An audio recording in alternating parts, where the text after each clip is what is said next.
Malaking tulong umano para sa mga taga-barangay Santo Niño ang bagong ambulansya na handog ng pamahalang panlalawigan ng Nueva Ecija para mapabilis ang pagtugon sa mga emergency cases, mga sakuna at higit sa lahat ang pangangailang medical. Dahil ang Santo Niño ay ang pinakadulong barangay ng Cabanatuan City na katabi ng bayan ng Santa Rosa, kung saan isa sa mga pangunahing hanap buhay ng mga mamamayan ang pagsasaka at pagtatanim ng gulay. Ayon kay Kapitan Domingo Capulong, pagkabigay at dating pa lamang ng kanilang ambulansya ay kaagad nila itong nagamit at nakasagip ng buhay ng pasyente na dinala sa paggamutan.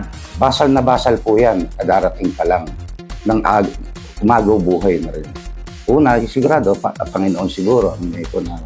Pero kabila nang meron niya kaming antimanong na gamit, yung 50-50 na nakasolve, hindi ngayon malakas ngayon. Kwento pa ni Kapitan Domingo, siya ang kauna-unahang kapitan na nag-request na magkaroon sila ng ambulansya sa barangay na kaagad tinugunan ni Governor Aurelio Umali at ng Vice Gobernador Doc Anthony Matias Umali dahil nung unaan niya siyang naupo sa katungkulan ay wala silang magamit na sasakyan.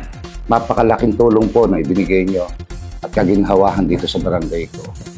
Ang magkaroon po ng isa, pinagmamalaki ko po na isa ako sa barangay na nabiyayaan ambulansya.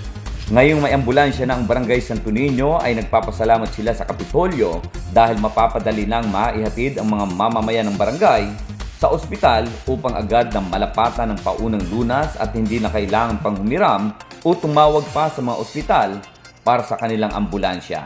Kasama si Jeff Gonzalez, Smile Super 23rd para sa Balitang Unang Sigaw.